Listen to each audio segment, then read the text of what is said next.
I'm going to do something tonight that's just, it's a little bit weird, but, you know, a lot of people think I do that all the time. So it's just, you'll just roll with it.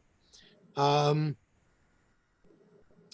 our Sedra for this week contains the one verse that our rabbis picked on when they wanted to pick an example of a verse that had no business being in the Chumash.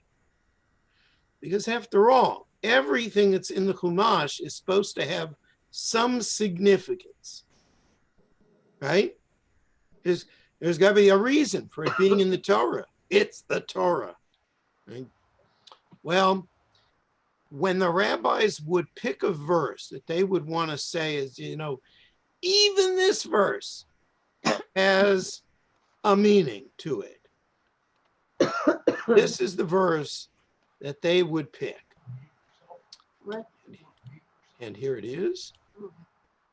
The verse, Timnah was a concubine of Esau's son Eliphaz. Right? And first of all, there's a lot of stuff in the genealogies in Genesis that, you got to wonder about that anyway.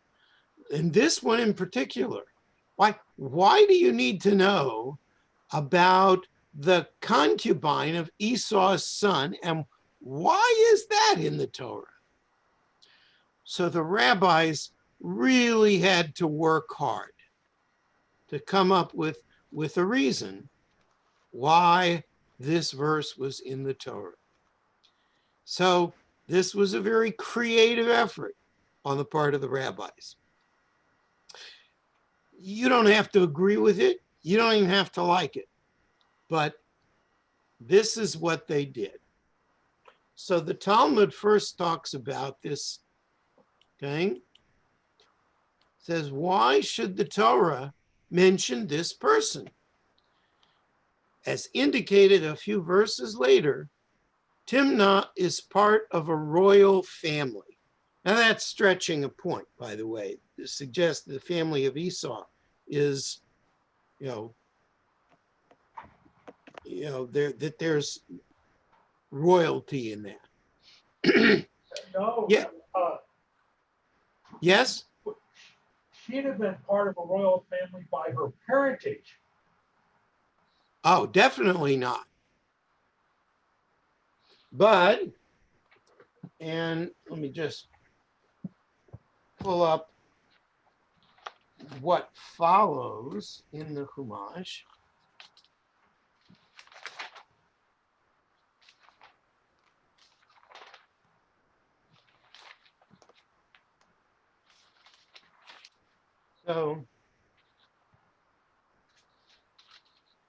So all of these are just the family of Esau, and and then it talks about the kings in the land of Edom. All right? So you can make a case. I don't think it's a good case, but you can make a case as to why,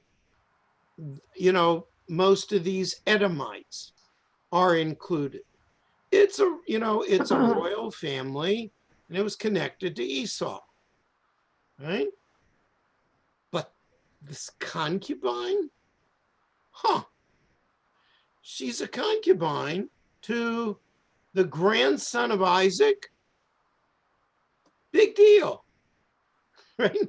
So here's the explanation. Timnah sought to convert and become part of the Jewish family. Now, this is not part of the Sedra. This is just the Midrash, right? She's mentioned because she wanted to convert and become part of the Jewish family. She came to the patriarchs, but she was not accepted. So she went and became a concubine to Eliphaz, saying, better to be a maidservant among this people than a rich lady elsewhere. Why then was Israel punished through her son, and who's her son? Amalek. Remember Amalek? Yeah. Yeah. Right? Because it had not been necessary to keep her away from us. In other words, the Jews were punished, or shall we say, held responsible, or there was just a bad result that came about. Why? Because they turned her away. Right? The point being, you shouldn't carelessly turn people away who want to become part of the Jewish people. Now, I have to tell you, it's only in the time of the Talmud that the phenomenon of conversion actually becomes fleshed out. How does someone become part of the Jewish people? If you go back to the book of Ruth, right? What happens when Ruth goes back with Naomi? Does she go through any kind of ritual? No. No. There's no ritual. She's an outsider, but she becomes attached to the people. First, because she comes back with Naomi, and then because she marries Boaz. Right? There is no conversion ceremony in the time of the Torah. But this suggests that she wanted to become Jewish, right? And that she was turned away. Right? So the rabbis are kind of being a little inventive historically, suggesting that this woman wanted to convert in a time when there really was no such conversion. Perhaps what they're doing is setting the stage for the genealogy of Amalek and trying to explain why he was perhaps so angry against the Jewish people, or why, trying to justify it.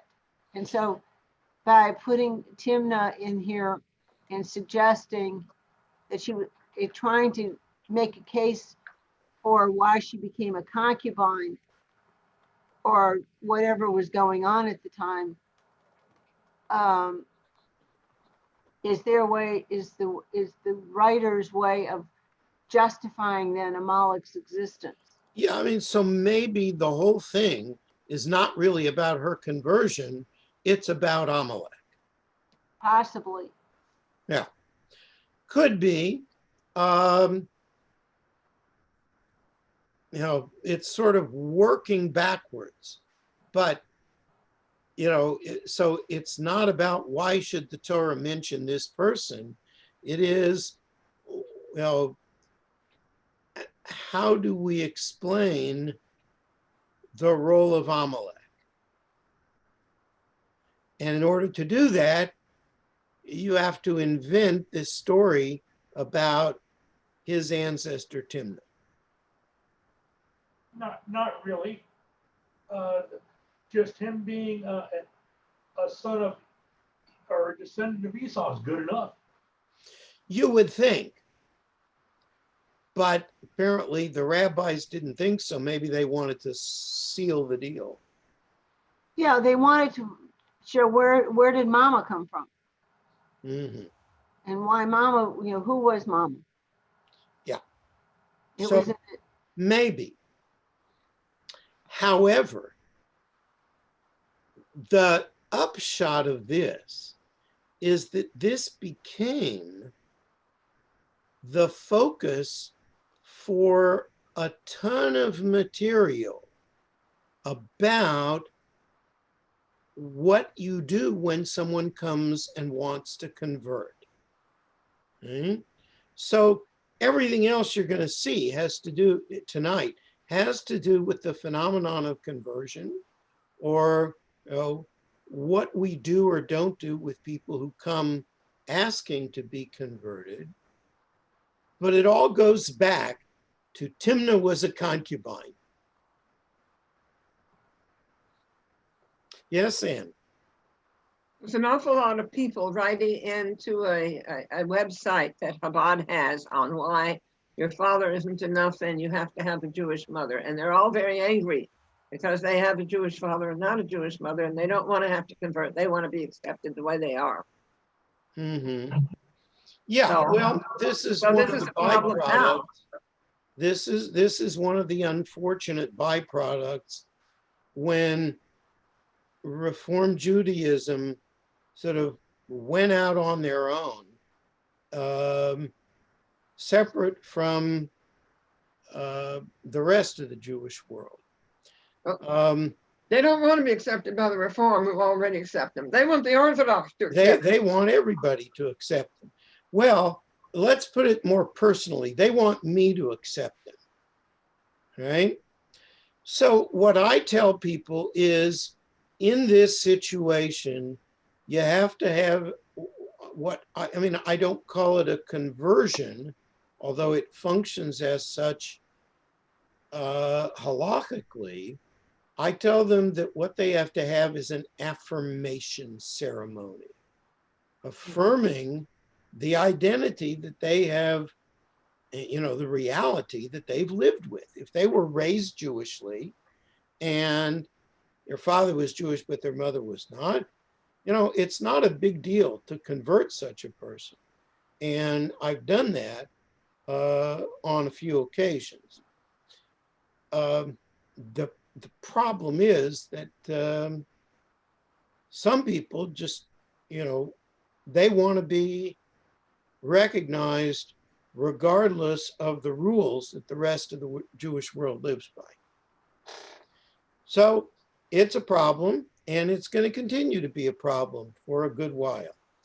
The Reform, when this happened, when they made this change in the early 80s, a lot of Reform rabbis said, conservative Judaism will follow along within 10 years, 20 at the most. Well, now we're pushing 40 years. And the Rabbinical Assembly still has the standard of practice, which says matrilineal only. Right? You know, if someone was patrilineal, you can have a ceremony that functions as a conversion, but there still has to be such a thing. Okay? So that is a rule in the conservative movement that has stood up against some of the pressures that this move by Reform could have exerted.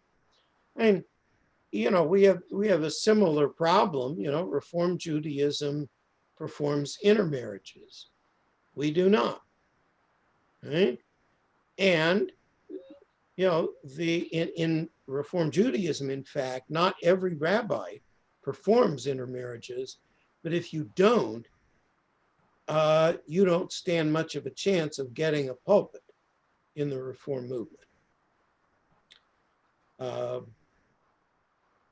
So, you know, there is pressure on the conservative movement to follow suit, and it has not yet happened. I do not believe it'll happen in my lifetime. And to that I'll add, I hope not. May you live and be well for 120. With plus 6 months, I shouldn't die suddenly. And 6 months, right. Yeah. Okay. Other comments or questions up to here? Okay, so let's go on to the next text here. Whoops, that's this one. Also from the Talmud. Rabbi Eliezer said, the Holy One, praised be he, only dispersed the people of Israel among the nations so that they might acquire proselytes. As it is said, I will sow her in the land as my own. one only sows in order to reap a harvest. Right? So what's new about this suggested doctrine Well, that Israel was only exiled so that they could acquire proselytes? because When? I was raised that the Jewish people didn't seek proselytes, that we didn't go out and seek converts. Well, that's half true. We might We accept did not necessarily proselytize because we were not a salvational religion. You don't have to be Jewish in order to be saved, right? Right. So, from that standpoint, it was easier to be a righteous non-Jew than it was to be a righteous Jew, where a Jew has, all these other mitzvot that you're supposed to follow. Okay? Once The Christianity part was that's different is that in many societies, Jews did perform frequent conversions. So, for instance, in the first century of Rome, this is before Rome became Christian. This was maybe when they were still feeding Christians to the lions, so not very friendly to Christianity. But there were Jews in Rome, even before the Jews were exiled from the land of Israel. There were Jews in Rome. It was estimated that at one point, 1/5 of the population of Rome was Jewish. 1/5. Yeah. That's pretty substantial. And that didn't happen just by birth. It happened because a lot of people were attracted to Judaism. And I think this tends to happen whenever Jews live in a free society. When did Jews not perform conversions? And it was dangerous to do it, right? Once the Roman Empire became Christian, it was a criminal act to convert someone to Judaism, right? In Europe, in Christian Europe, and to a lesser extent in Islam, it was extremely dangerous to convert people. Was it a capital offense? Well, it may or may not have been in certain communities, but it might as well have been. Because, let's say, a Christian woman is attracted to a Jewish man and wants to be converted, right? Well, if this were to be found out within the Christian community, there would be pogroms. The whole Jewish community might be wiped out, or there might be captives taken. All sorts of bad things could happen. So if they were, if this woman was dead set on it, they would have to send her and presumably her beau away to another community where no one would know of them. So that, even the Jewish community where they were sent didn't know that she wasn't born Jewish. That's how dangerous it was. It wasn't that we didn't believe in it. It was that we didn't dare. That's correct. And again, to a slightly lesser extent, same thing in Muslim communities. Right? It might or might not have been illegal, but it was dangerous to convert someone who had been part of an Islamic family. Now, if somebody converted to the majority religion, that was different. because the Jews in most of those places were powerless. You know, if a woman converted to Christianity, they would kind of shepherd her away from Jewish family who might have been able to persuade her to recant, which also would have been very dangerous, right? But really what would happen would be that she would never get to see her family again, her original family. And she'd just be absorbed into the Christian community. And there was nothing the Jews could do about that. And it probably happened more than Jewish historians like to admit. Because, as the old saying goes, schwer zu sein a Yid. It's hard to be a Jew. So, what with this teaching of Rabbi Eliezer, the new element here is not only is accepting proselytes a good thing when it is possible to do so, it's part of the design of God's plan. It's part of the divine plan. That's all. Right? That's why, according to Rabbi Eliezer, that's why the Jews were exiled. So they pick up a bunch of other Jews. Man, that's a lot of trouble to go for just for some proselytes. But again, if you live in a free society, it happens. I think let me backtrack a little bit. My own experience converting people, I found that a lot of people came who were very interested in Judaism from childhood, but either were not free to express that interest in the home they grew up in, or they simply didn't realize that it was possible to convert to Judaism. You'd be surprised how many people didn't know that.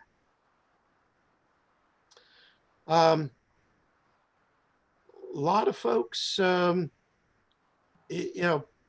they found out how much work was involved, they might have been discouraged. But a lot of people stuck with it. And, again, small congregation in Kansas City that I served, we had probably every fourth or fifth family had a member of the family who was a Jew by choice. Now, I don't know if Beth Yeshurun matches that. I don't have access to the information that would, document that sort of thing. But it wouldn't shock me.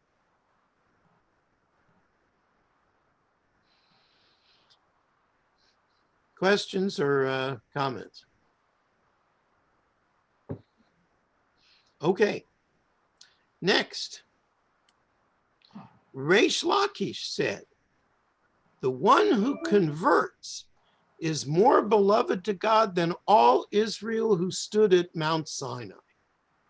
For had the Israelites not witnessed the thunder, the lightning, the quaking mountain, the sound of the drums," in other words, all the special effects at Sinai, right? "They would not have accepted the Torah. But here's someone who saw none of that and came and took on the responsibility of Judaism. Who could be more beloved to God than this?" Yes, Ann. I heard a midrash that said that there was a shepherd who had the sheep, and there was this deer that came and hung out with the sheep. And he especially liked the deer because it came and volunteered to hang out with the sheep, and that's the way God feels about converts. Mm-hmm. I'm not familiar with that midrash, but it wouldn't shock me. Okay. Next. Right? So here's a piece from a book called Avot de Rabbi Natan, which is kind of a parallel to Pirkei Avot. It's just, more expansive. And in some ways, it functions as a commentary on Pirkei Avot. So the piece from Pirkei Avot is this piece here from Hillel. Be a disciple of Aaron, loving peace and pursuing peace, loving one's fellow creatures and drawing them near to the Torah. Right? So what is this about? What does this mean? It teaches one should subject others to and lead them under the wings of the Shekhinah, the way our father Abraham used to. In other words, you should do conversions, right? Not because you have to save people, not because we're salvational, but because it's a good thing in and of itself. And not Abraham alone did this, but Sarah as well, for it is said, and Avram took Sarai his wife and Lot his brother's son, and all their substance they had gathered, and here's the kicker, and all the souls they had made in Haran. And so the interpretation of that last phrase is, not all the inhabitants of the world together can make a single gnat, right? Let alone a soul. So why does it say the souls they had made in Haran?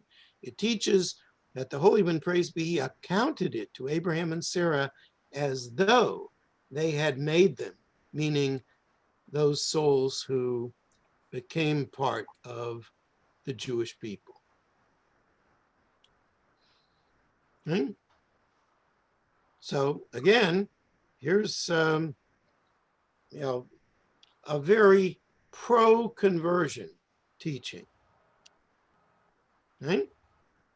Next, also from the Talmud, those who convert for love of a Jew, a man or woman, are not accepted, nor if they do so in order to enter Israelite royal service. In other words, to attain certain privileges in Jewish society, nor if they do so from fear, right? They feel like they have to, or they won't be able to make it, right? But Rav said they are to be received. This is the halakha.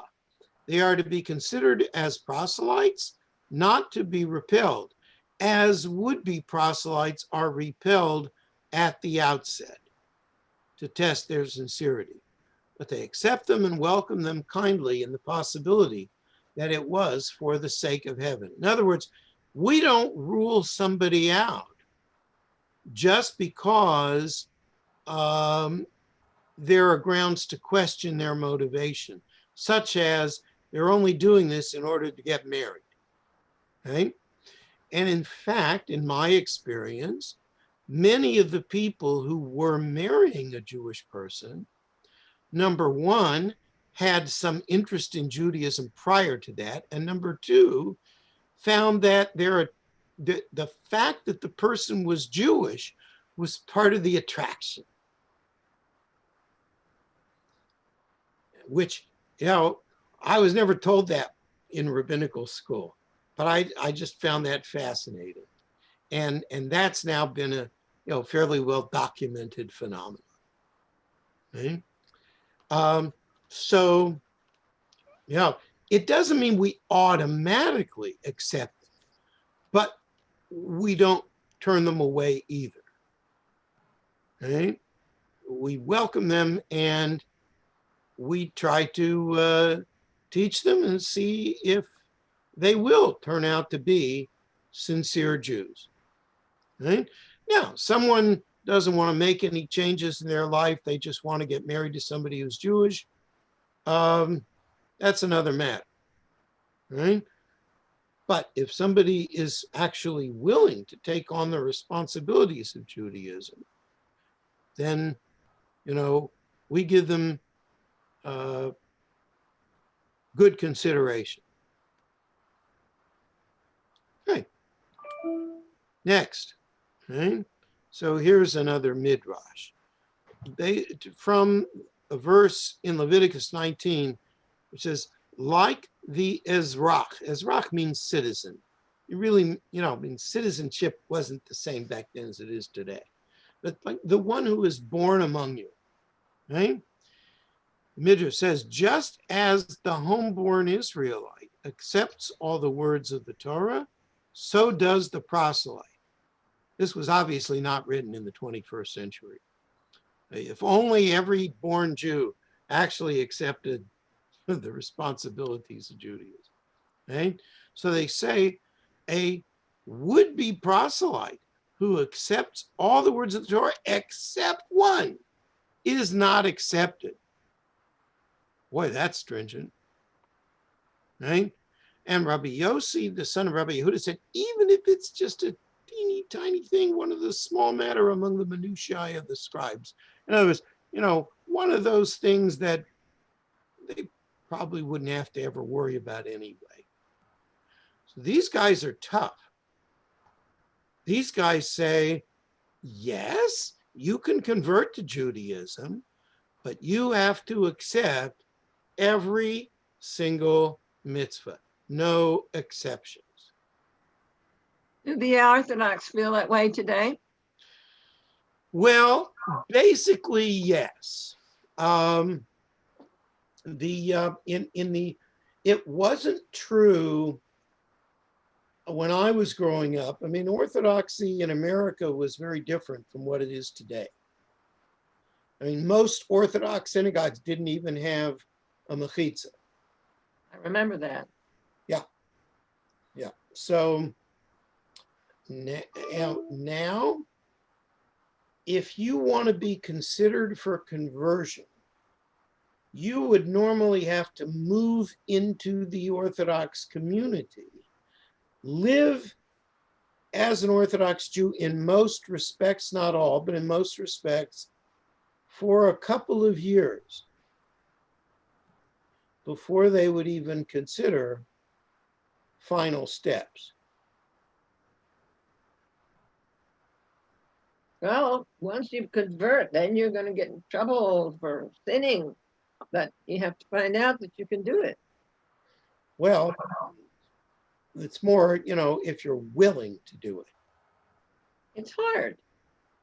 Well, can you imagine if you learn all that and do it as an adult? It's certainly not easy for people who weren't brought up with it. And speaking as somebody who was not brought up as an observant Jew, it was a long process becoming so. Didn't happen in a month or 6 months. It was a long process. More than 2 years? Yeah, I would say so. I really started taking first steps when I was in 10th grade. And I didn't start putting on tefillin on a regular basis until I was a senior in college. Now, almost the end of my senior year, in fact. So, yeah,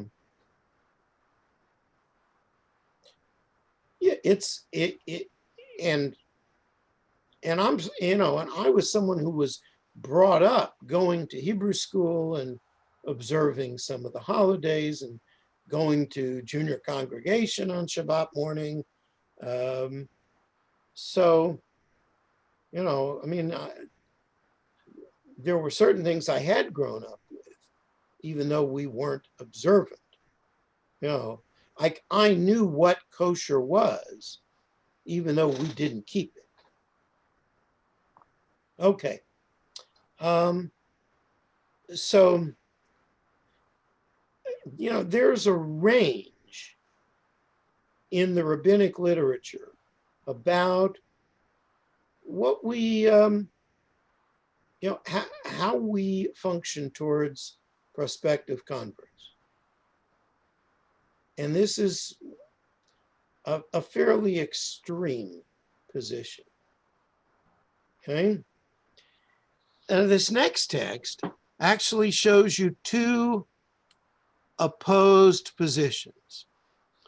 A woman once came to Rabbi Eliezer to convert and said to him, "Bring me near." All right, so that's, as long as you know what she's asking. All right. He said to her, "List for me your deeds. Tell me, anything that I should know about you." She said, "My youngest son is born of my eldest son." To which Rabbi Eliezer said, "Oi," right? And he admonished her. He said, "We need a Jew like you?" She went to Rabbi Joshua, and he received her. He accepted her, at least, into the process. His students said, "Rabbi Eliezer drove her away and you draw her near. I mean, you're going to accept her potentially as a convert, even knowing her history, knowing that Rabbi Eliezer, who, let's say he was the equal of Rabbi Joshua in the rabbinic troop, he wouldn't do it." Rabbi Joshua says, when she set her mind to convert, she was no longer of this world. As it is said, all who come to it shall not return, meaning shall not return to sin. In other words,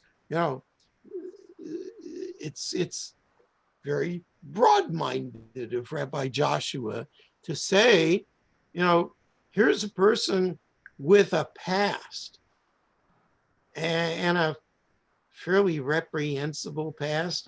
Incest is, but nope, we're going to accept her. Okay, so there you can understand why there would be two schools of thought about this. Right? Questions or comments up to here? But we've already got a bit of incest in the family.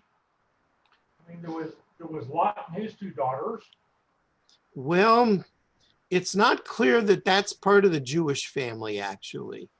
Because what happens, those two daughters become, their children become the Ammonites and the Moabites. Moab is like Me'av, from the father. Ruth was a Moabite. Yes. She's an ancestor of King David. Yes. She's definitely. Paradoxically, right?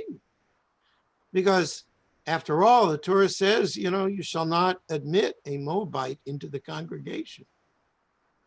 But you know what? They did it anyway. How they justified it? They said, Moavi, but she's a Moaviyah. She's a woman Moabite, so it's different. Actually, what they probably said was what they said about both of these groups later on, which is, we don't know anymore who's a Moabite, who's an Ammonite, who's this, who's that. Because all the nations have been jumbled up. So we don't worry about that stuff anymore. And that is the law today. But 2,000 years ago, when they were forming the laws of Judaism, maybe not, maybe it wasn't so easy. Okay. Now we come to a really unfortunate statement here. Rabbi Isaac asked, what is meant by this verse? This verse from Proverbs. Harm awaits him who stands surety for a stranger. So the answer, evil after evil comes upon those who receive proselytes in accordance with Rabbi Chelbo. who said proselytes are hurtful to Israel as a sore on the skin. That's Ouch. not nice. No. But there were clearly rabbis who believed that. You know, I have colleagues, not many of them, but I have colleagues whose experience in this area has been colored because of some bad apples. You know, what if you had someone who converted and then it turned out that they were converting on false pretenses and they were really Christians in disguise. They just wanted Jewish paperwork, so to speak. Right? Now, I actually know of one such person who did that because they wanted to make Aliyah. And they thought they'd be able to make Aliyah if they had a certificate of conversion from a traditional rabbi. Didn't work out so easily for her. Right? She actually wanted to do missionary work in Israel. So she tried to pass herself off as as someone who wanted to convert. Okay? And of course, you have people who whose conversions were not successful. No? Somebody converted because they were getting married, and the marriage doesn't work out. And so what happens? This person may not only revert back to their original religion, but desire to take the children with them too. Okay? So, I know that there are rabbis whose whole experience in this area has been soured because of such people. So I guess Rabbi Chelbo was one of those guys. Well, can you turn your back on an entire group of people, or I'm sorry, an entire class of people because of a few bad apples in the class? I know, and that's how I feel about it, Dill. You know, I've had, I would say, conversions that were less than successful, but I still think that conversion in general is, is worth doing. And on the whole, it's a great plus. Yes, Ann. In the time of the Inquisition, didn't you get some former Jews who would try to argue that the Talmud supported Jesus or some such thing? Yes, and for a time, this was, this was a real serious problem. People who converted to Christianity, but in order to really prove themselves to the Christians, because, there were some people saying, once a Jew, always a Jew. You never can trust those people. So they would turn out to be real anti-Semites. And they would try to proselytize to the Jews, and they would engage in disputations with rabbis. They would, get the community to force the rabbi to do that. The most famous of these disputations was in 1263, involved Moshe ben Nachman, also known as Nachmanides. You've heard him quoted in our study group. And a fellow who's, I don't remember what his original name was, but his Christian name was Pablo Cristiani. I mean, how much more Christian can you get than take the name Cristiani, right? Oh, by the way, one other interesting phenomenon. I have had a number of people who converted to Judaism whose name was either Christy or Chris or Chrissy or Krista. disproportionate percentage of converts. I'm sure there's a psychological explanation for that. I would hesitate to generalize about it, but you know, I found it very interesting. Okay, let's go to the last one here. So takes this verse from Ruth. It says, "Turn back, my daughters." All right, when Naomi says to her daughters-in-law, don't, you know, I'm going back home, don't follow me. Rabbi Shmuel Bar Nachmani said in the name of Rabbi Yehuda, the son of Rabbi Hanina, 3 times it says, turn back, corresponding to the 3 times one must rebuff one who seeks to convert. So this was, you know, a typical practice among many rabbis. If someone came wanting to convert to Judaism, you had to turn them away 3 times to test their sincerity, or at least not necessarily turn them away and totally reject them, but, you know, kind of put them off. Why would you want to do that? Don't you know that people hate Jews? Et cetera, et cetera.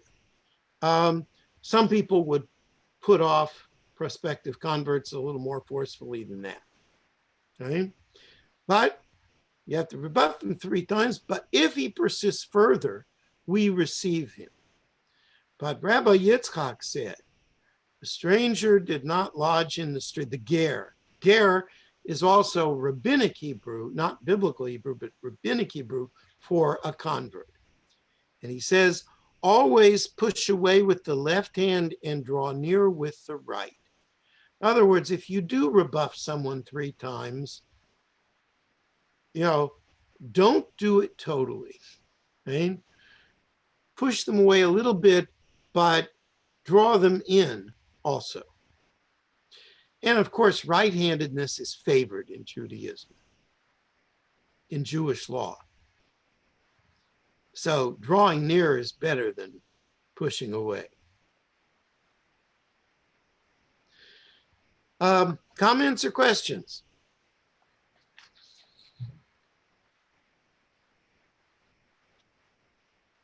So this is just, you know, kind of a sampling of some of the teachings about this from our tradition. You know, obviously, we live in a free society. It's a spiritual marketplace out there. And a lot of us feel that, you know, we have something to offer to that marketplace, and not just to people who are born Jewish. When I was in Kansas City, I actually asked the Federation for a grant to advertise classes for conversion, to advertise them in the non-Jewish press. We didn't get that grant. But if we were applying for that grant today, I think we might. I don't know if Beth Yeshurun's ready for that. I think Rabbi Morgan has his hands full with, you know, all the people he has. So, What's the name of that rabbi halfway to Galveston? Rabbi Federo? Yes, Stuart Federo, yeah, in Clear Lake. yes. And you ask because? Because he advocates converting people and talks about what we have to offer them. Yes. But, you know, he's maybe a little stronger advocate for it than the average rabbi. But in truth, most of the rabbis I know are pro-conversion. Again, you know, there are some exceptions because of bad experiences.